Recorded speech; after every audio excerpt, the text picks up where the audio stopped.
नमस्कार दोस्तों, इस वीडियो में मैं आपको बताने वाला हूं कि क्रेडिट कार्ड आप कैसे ले सकते हो। अब यहां पर तीन तरह के लोग होते हैं। एक होता है सैलरीड पर्सन, एक होता है सेल्फ एम्प्लॉयड या बिजनेसमैन और एक होता है स्टूडेंट। तो तीनों लोग किस किस तरीके से क्रेडिट कार्ड ले सकते हैं, कौन कौन से पॉसिबल तरीके हैं, सभी तरीकों की बात करने वाला हूं आज की इस वीडियो में। ये चैनल नया है लेकिन नॉलेज आपको बिल्कुल बढ़िया मिलने वाली है, तो चैनल को सब्सक्राइब भी कर लीजिएगा क्योंकि मनी से रिलेटेड आपको यहाँ पे काफी कंटेंट फ्यूचर में भी मिलते रहेंगे। तो चलिए बात करते हैं सबसे पहले कि क्रेडिट कार्ड हम कैसे ले सकते हैं। तो देखिए, मैंने आपको बताया कि अगर आप एक स्टूडेंट है तो आपके लिए अलग तरीका है, आप एक सैलरीड पर्सन है तो आपके लिए एक अलग तरीका है, और आप अगर सेल्फ एम्प्लॉयड या बिजनेसमैन है तो आपके लिए एक अलग तरीका है। सबसे पहले बात करते हैं उन लोगों की जो सेल्फ एम्प्लॉयड है या फिर बिजनेसमैन है। तो सिंपल सी बात है कि वो अपने इनकम का प्रूफ देंगे तब उनको जाके क्रेडिट कार्ड मिलेगा। अब इनकम का प्रूफ वो कैसे दे सकते हैं? वो अपना आईटीआर दे सकते हैं, जिसको हम कहते हैं इनकम टैक्स रिटर्न। अब अगर मान लीजिए आप एक सेल्फ एम्प्लॉयड हैं और आपकी जो आईटीआर है वो अभी आप कम भरते हैं, यार मान लो 2.5 लाख रुपए की आप आईटीआर भरते हैं, तो भी आपको जो है क्रेडिट कार्ड कुछ बैंक्स दे देगी। आप अपनी आईटीआर सबमिट करके उसके बिहाफ पे आप जो है अपना क्रेडिट कार्ड ले सकते हैं। उस पर आपका सिविल स्कोर जितना होगा वो चेक करेगा बैंक, उसके हिसाब से आपको जो है लिमिट भी मिल जाएगी। बात करते हैं दूसरे नंबर पर सैलरीड पर्सन की। तो अगर आप सैलरीड पर्सन है, आप जॉब करते हो और आपको सैलरी मिलती है। सैलरी की बात कर लेते हैं कि भाई कितनी सैलरी मिलती है, तो मिनिमम अगर 15,000 रुपए, 16,000, 17-18,000 रुपए भी मिलती है तो भी आपको क्रेडिट कार्ड कुछ बैंक्स दे देगी, लेकिन आपको 6 मंथ की सैलरी स्लिप बैंक को दिखानी पड़ेगी। और अब बात करते हैं भाई स्टूडेंट की। अब स्टूडेंट क्या होता है, ना तो वो कोई इनकम प्राप्त कर रहा है, मतलब उसके पास कोई भी सैलरी स्लिप नहीं है, ना वो कोई जॉब कर रहा है, कोई बिजनेस कर रहा है, तो उसके पास आईटीआर भी नहीं है। तो उसको जो क्रेडिट कार्ड मिलेगा वो मिलेगा एफडी के अगेंस्ट, और कोई भी इनकम प्रूफ देने की जरूरत नहीं होगी, ना कोई सिविल स्कोर, कुछ भी नहीं देना होगा। उसको अपना आधार कार्ड, पैन कार्ड ये सब सबमिट करना पड़ेगा और उसको मिल जाएगा। अब सारे तरीकों का विस्तार से बात कर लेते हैं। देखिए, सबसे पहले हमको ये समझना पड़ेगा कि क्रेडिट कार्ड को लेने के लिए हमारी एज कितनी होनी चाहिए। तो वैसे तो इसकी जो मिनिमम एज है वो 21 है। अगर आपकी एज 21 है तो आपको क्रेडिट कार्ड दे दिया जाता है बैंक के द्वारा। लेकिन बहुत सारी ऐसी बैंक भी है जो अगर आपकी एज 18 साल से ज्यादा है तो भी आपको क्रेडिट कार्ड दे देगी।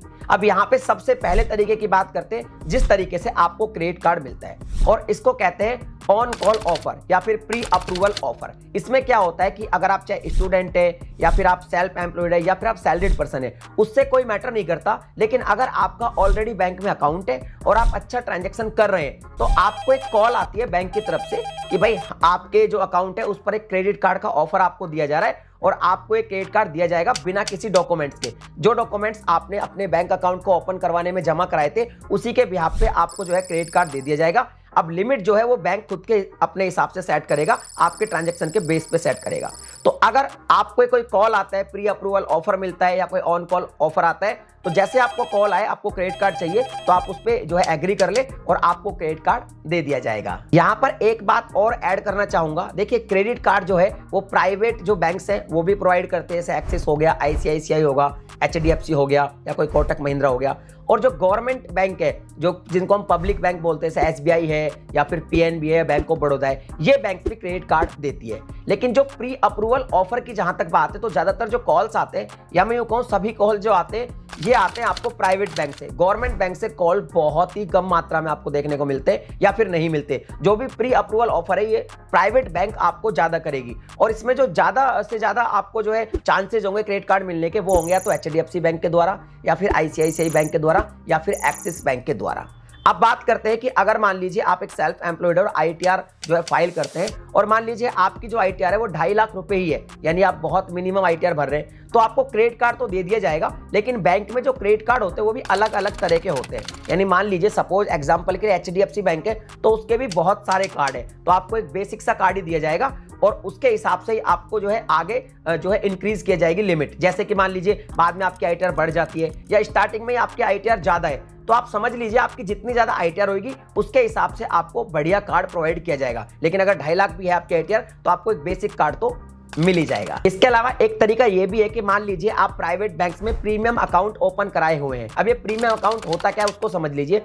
बहुत सारी प्राइवेट बैंक्स होती है जिनमें आप प्रीमियम अकाउंट जब ओपन करवाते हैं तो उसमें कुछ बैलेंस आपको जो है मेंटेन करना पड़ता है। वो क्वार्टरली भी हो सकता है, वो एनुअल मेंटेनेंस भी हो सकता है। यानी एनुअल में आपको क्या करना पड़ेगा, कभी 1 लाख रुपए का किसी का लिमिट होगा, किसी का 1.5 लाख होगा, किसी का 2 लाख का होगा। यानी मान लो सपोज एग्जांपल के लिए किसी अकाउंट में क्वार्टरली आपको 1 लाख रुपए मेंटेन करना है, तो मतलब ये प्रीमियम अकाउंट है और आपको इतना पैसा मेंटेन करना पड़ेगा। तो उसकी एवज में भी आपको जो है कार्ड दे दिया जाता है, क्योंकि कुल मिला के उतना पैसा तो आपने बैंक में रखे हैं, तो उसके हिसाब से आपको भी जो है कार्ड दे दिया जाता है। तो अगर आपका कोई प्रीमियम अकाउंट है तो भी आप कार्ड ले सकते हैं अपने अकाउंट के बिहाफ पे, इवन आपको बैंक से कॉल भी आ सकता है। अब बात करते हैं कि आप एक स्टूडेंट है, आपके पास कोई इनकम प्रूफ नहीं है, कोई सिविल स्कोर नहीं है, कुछ भी नहीं है, ना कोई सैलरी स्लिप है, तो आप क्या कर सकते हैं, एफडी के अगेंस्ट जो है एक क्रेडिट कार्ड ले सकते हैं। बहुत सारी प्राइवेट बैंक है, वहां पे जाइए आप और एफडी ओपन करवा सकते हैं। आईसीआई में चले जाएंगे मान लो एग्जांपल के लिए, तो वहां पे आप चाहें तो ऑनलाइन भी अपनी एक एफडी ओपन करवा सकते हैं। एफडी मिनिमम कितने रुपए की करानी है मैं आपको बता दूं, मिनिमम आपको 10,000 रुपए की एफडी करानी पड़ेगी,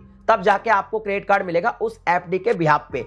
कितना मिलेगा मैं आपको बता दूं, 80 to 85% का आपको क्रेडिट कार्ड दे दिया जाएगा। यानी जितने पैसे का आप एफडी करा रहे हो उसका 80 to 85% जो है उसकी लिमिट दे दी जाएगी आपको क्रेडिट कार्ड में। तो आप जितनी ज्यादा की एफडी कराओगे उतना ही आपका जो क्रेडिट कार्ड का लिमिट है वो बढ़ता जाएगा। और इसमें आपसे कोई इनकम प्रूफ वगैरह कुछ भी नहीं मांगा जाएगा, क्योंकि एफडी आपकी वहां पे है। एक चीज और बता देता हूं, एफडी मान लो आपने कराई, एक एफडी करा दी आपने बैंक में, उस पे जो आपको इंटरेस्ट मिलता है, बैंक का जो भी इंटरेस्ट रेट है वो इंटरेस्ट तो उस पे मिलता ही रहेगा, और आप जो क्रेडिट कार्ड मिलेगा आपको उसको भी आप यूज कर सकते हैं। अब मान लीजिए आपको अपनी एफडी तुड़वानी, तो आपको क्रेडिट कार्ड को वापस करके एफडी तुड़वाने का चांस मिलेगा। इसके अलावा एक और भी ऑप्शन है, वो है एजेंट के थ्रू। एजेंट भी कई बार आपको जो है मिल जाते हैं, आपने देखा होगा मेट्रो स्टेशन वगैरह पे भी आपको एजेंट खड़े मिल जाते हैं, एयरपोर्ट पे भी आपको एजेंट मिल जाते हैं, और कई एजेंट्स से आपको कॉल भी आ जाते हैं, कई एजेंट्स आपको टकरा भी जाते हैं। कई बार आपको ऑनलाइन भी बहुत सारे एजेंट मिल जाते हैं कई सोशल मीडिया पे, वो ये कहते हैं कि हम आपको क्रेडिट कार्ड प्रोवाइड कर देंगे, हमको कोई इनकम प्रूफ नहीं चाहिए, कोई सिबिल स्कोर नहीं चाहिए, कोई कुछ भी नहीं चाहिए। बट इस तरीके को मैं बिल्कुल भी सेफ नहीं मानता हूं, क्योंकि आप किसी भी एजेंट को जानते नहीं, उसके बारे में आपके कोई पहचान नहीं है, कोई जानकारी नहीं है, तो आप किसी को ऐसे ही अपने सारे डॉक्यूमेंट सबमिट ना करें। तो ये तरीका बिल्कुल भी सही नहीं है। तो बैंक के द्वारा जो क्रेडिट कार्ड दिया जाता है उसके जितने भी पॉसिबल तरीके थे उस पर डिस्कस किया आज की हमने इस वीडियो में। और आप मुझे कमेंट सेक्शन में लिख के बताइएगा कि आप एक स्टूडेंट है, सैलरीड पर्सन है, या फिर एक आईटीआर पर्सन है, और ये भी बताइएगा कि आपको कौन सी बैंक का कौन सा क्रेडिट कार्ड लेना है। इसके अलावा नेक्स्ट वीडियो में आप क्रेडिट कार्ड के रिलेटेड कौन सी जानकारी लेना चाहते हैं वो भी आप कमेंट सेक्शन में लिख के बता दीजिए, और मैं ट्राई करूंगा कि नेक्स्ट बार जो भी वीडियो बनाऊं उसमें वो जानकारी दे सकूं। और ये वीडियो पसंद आया तो वीडियो को लाइक शेयर कर देना, चैनल पे पहली बार आए सब्सक्राइब करने के साथ साथ नोटिफिकेशन बेल को दबा के ऑल पे भी क्लिक कर देना। मनी रिलेटेड कंटेंट आपको यहाँ पे मिलते रहेंगे। चलिए मिलता है अगली वीडियो में एक नए टॉपिक के साथ, तब तक के लिए जय हिंद।